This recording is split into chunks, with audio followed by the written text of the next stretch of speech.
Star Wars, nothing but Star Wars. Give me the Star Wars. Ooh, hey man, Kylo Ren. How's it going, buddy? Is Snoke still treating you like his puppet? Can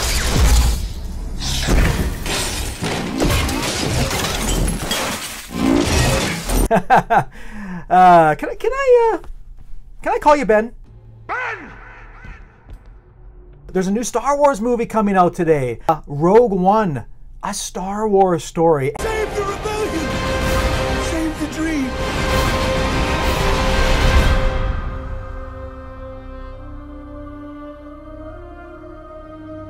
Word is out on the internet street that a lot of people are saying Rogue One might actually be better than Force Awakens. Traitor! Don't take it personally, Benny. Because you know what? It's just a movie, right? Not like it's going to be a pop culture phenomenon or make a bazillion dollars for Disney.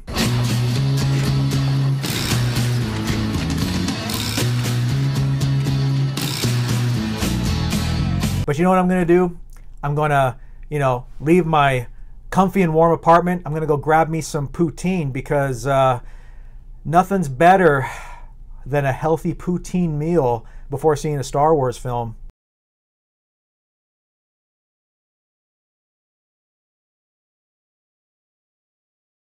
But you know what, Benny, you can't eat too much poutine because that'll leave you gluttonous and fat. And we sure as hell wouldn't want that to happen now, would we? Anything else? Now you, listen, don't throw any temper tantrums when I'm gone, okay?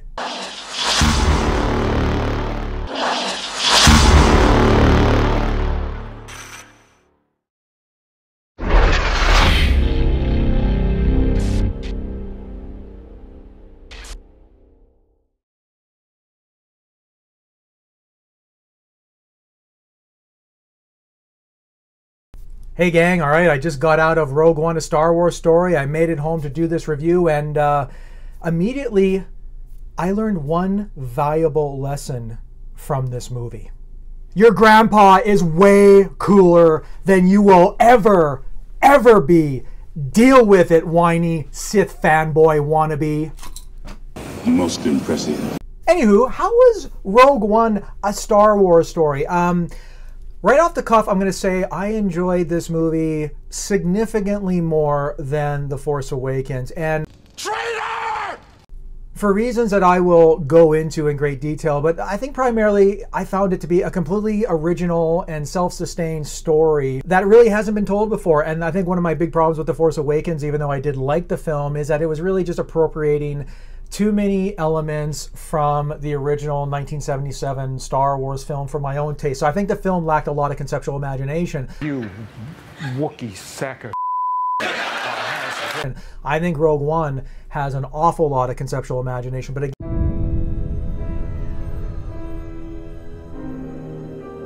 but what is Rogue One? For those who are not familiar, this is the first in what's probably going to be a bazillion standalone Star Wars films from Disney, set completely apart from the Skywalker family saga that has spanned episodes 1 through 7.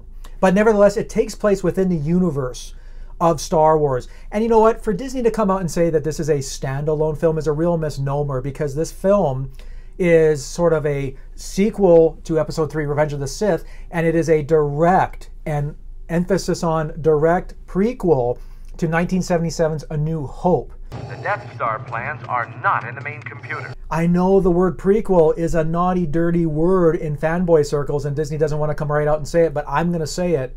Rogue One is a prequel. Deal with it. Hashtag Rogue One is a sequel. Hashtag deal with it.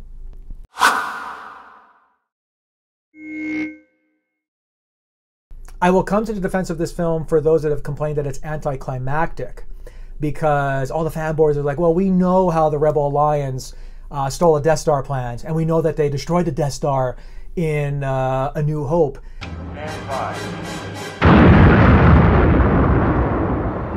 What director Gareth Edwards came out and said, he said, you should approach this film like a history film or like a World War II film. It's not the climax or the conclusion that matters. It is the story and the journey towards that climax that matters. And if you go into Rogue One with that mindset, this is a very exciting, suspenseful, and impeccably well-crafted film with a little bit of fault. And really all you need to know is this. This is a prequel film about how the Rebel Alliance was able to steal the Death Star plans from the Galactic Empire. We have a mission for you. A major weapons test is imminent. We need to know what it is and how to destroy it. Let's just say that a ragtag faction of the Rebel Alliance takes it upon themselves to go on this suicidal mission for the rebellion, for the greater good of the galaxy. Are you with me? All the way. The one thing I really admired about Rogue One, a Star Wars story, is that it doesn't present a black and white portrait of good and evil in this film, in particular with the rebellion itself. I mean, there is a lot of moral gray areas with characters and the way they act and some of the acts that they do perpetrate. There's a few instances, again, without going into spoilers, where characters make decisions that are certainly not heroic whatsoever. So I find that to be like a very fresh and compelling approach with the rebellion. They have their issues. If the Empire has this kind of power, what chance do we have? You really get to see the inner squabbling of the Imperial bureaucrats within the Empire itself. And it's not as politically unified, I think, as they think they are. The power that we are dealing with here is immeasurable. And we also get to see what makes the Empire in this film, in terms of them being an omnipresent occupational force across the galaxy. So I really like the way this film presented the Empire. Imperial flags reign across the galaxy. This is also a very dark, gritty, violent Star Wars film. I think this is the darkest and grittiest and most violent Star Wars film since, I would argue, Revenge of the Sith. And I think it's done with a reasonable amount of tact. This is still a PG-13 film. This is not an adults-only Star Wars film, but I would have some reservations with taking very young children towards this film. It really puts the war into the Star Wars title. This is a rebellion, isn't it? I rebel. I like the way the film serves up Easter eggs and nods and echoes to the previous Star Wars films, and they don't seem obtrusively done, and it's not lazily regurgitating elements and story beats from previous Star Wars films like The Force Awakens did. Traitor! Spoiler alert, blue milk is not indigenous to Tatooine. I learned that from this film. I just like how Edwards really, he's playing fan service, but he's doing it in a very subtle manner. Also, Edwards is such a technically assured director. I mean, you really owe it to yourself to check out his low-budget independent science fiction film, Monsters, which showed so much creative innovation on his part. And then, of course, Godzilla. He could harness large-scale visual effects with the best of them, and I think that's really what got him his gig for Rogue One. But this is probably one of the finest-looking Star Wars films to date. I mean,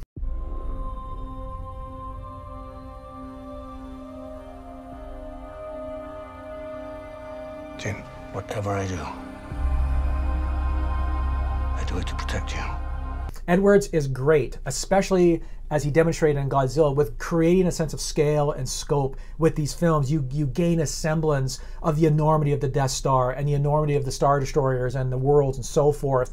There isn't much time. Every day they grow stronger. I also really like that there is a semblance of the otherworldly in these films, and we get an exotic menagerie of alien worlds, and that's so cool. That's another thing that I thought The Force Awakens lacked, is a lack of creative and conceptual imagination. I mean, they really regurgitated a lot of the atmospheres and environments from previous Star Wars films. So I like the cityscapes from this film. I like the new environments, and it felt fantastical and otherworldly, and that's what I was sorely missing in the previous Star Wars film that I saw last year. We destroyed our home. I fight the Empire now. I fear nothing. You can also make the argument, too, that this film does an even better job as a prequel of segueing into the events of A New Hope than even Revenge of the Sith did, and that film worked overtime to serve as a bridging gap between the prequel trilogy and the original trilogy. And by the time this film ends, you gain a real strong sense that this film has an immediate connective tissue to the DNA of A New Hope. So I think it'll leave fans very, very happy, especially in the final sections. Rebellions are built on hope. Darth Vader is in this film. Your grandpa is way cooler than you will ever be. But not a lot, but enough.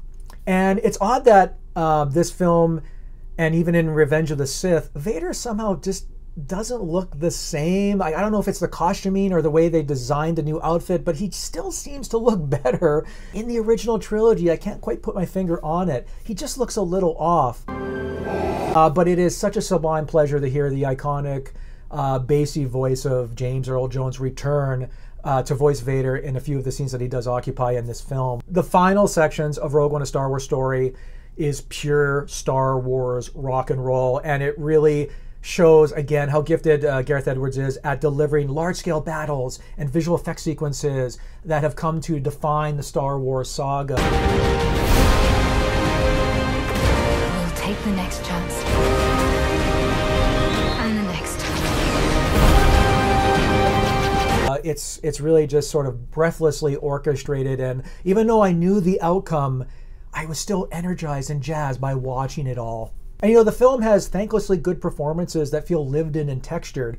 Felicity Jones may not be everyone's ideal candidate for an action heroine in these types of films, but she really brings like a wounded vulnerability and a tenacious fighting spirit and determination as Jyn Erso. I thought she was really solid. Good. I really loved how Mads Mikkelsen, who plays the father to Jyn Erso, he's really known for playing creepy villains in movies and TV shows, but he finally gets to inhabit the role of a noble hero. So I like the atypical casting of Mikkelsen in this film. I do it to protect you.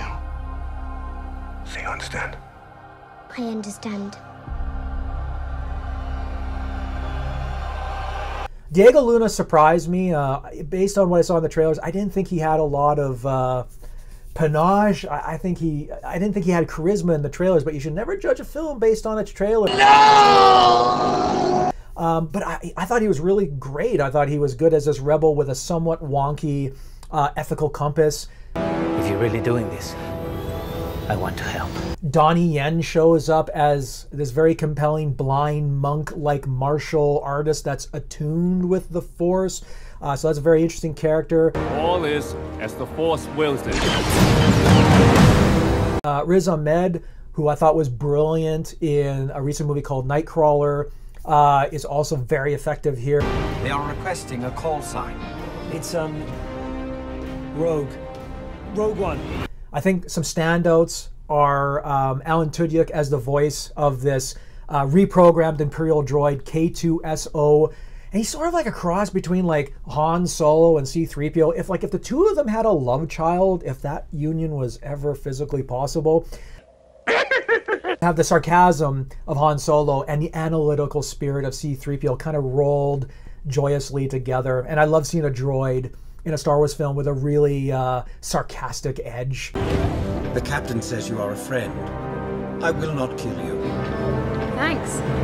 Ben Mendelsohn as the evil Imperial bureaucrat Orson Krennic, he's a character that's really devoted to the Empire, yet he butts heads with a lot of the leaders of the Empire, and I don't think he's given as much to do as I would have personally liked, but I think he brings a real sinister menace to the scenes that he occupies, and I think it's a treat to see him in a Star Wars film because I think he's a really strong actor. This film went through a series of notorious reshoots. They went through a month of reshoots earlier in the year, something that I was very, very worried about, and I can certainly say that the reshoots are not really readily visible here. Everything feels tonally cohesive, scenes feel like they gel together really, really well. Good. If we're going to talk about some of the things that I didn't really like about the film, this film has some pacing issues, especially in the opening half. I think the film jumps around a little bit too much, and there's a lot of exposition to navigate through, and there's a lot of characters to introduce us to.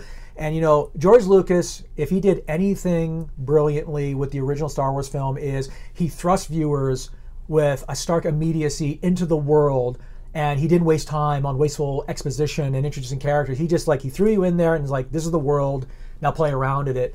And in a way, Rogue One kind of does the opposite thing. And so I found it a little slow moving for the first few sections. The film is really top heavy with characters. I think there might be maybe too many characters for this film's own good. Some of them are memorable, some of them are not, some of them aren't really defined particularly very well. If my father built this thing, we need to find him. All right. How many do I need? This also takes me to some of the cameos that are in this film, and I think it's the cat's out of the bag. There are certainly some classic characters that do make cameos here. Although there's a giddy thrill in seeing these characters occupy the space of this film, I gotta say, the manner with which they're realized, it was very distracting. One in particular occupies about 10 seconds of screen time, which is good and it's effective. There's another character that occupies a rather large chunk of the film, and it's impossible not to think of the fact that this character is a special effect. Every time he occupies the frame with other characters, you realize you're just constantly aware in your subconscious that you're watching a visual effect, and I found that a little distracting in the film. Another kind of disappointment was Michael Giacchino's music score. He does a very good job of mimicking a lot of the style of John Williams. But it does feel like a bit of a rush job, which has a lot to do with the fact that he only had 3 to 4 weeks to complete the score to this film. And Jesus, how can you have a film that's so Empire-centric not have the Imperial March once? Not once during the entire film. That is a Star Wars music score epic fail. Anything else? Another little thing too, there is a scene late in the film that I am 100% positive was the product of the much publicized reshoots. And I think it is one of the single greatest scenes in Star Wars movie history. And I'm telling you, if it was not included, it would have left me so extremely angry. And when you see the film, you'll know exactly what I'm talking about. Again, I really enjoyed Rogue One, A Star Wars Story, much more than Force Awakens. I think as a prequel film, this film gets the job done. Gareth Edwards, if anything, is a real visionary. They have no idea we're coming. Take hold of this moment. The Force is strong. The final 30 to 45 minutes of this film are undeniably gripping and well-oiled and impeccably executed, and you're like, man, I am in a Star Wars film.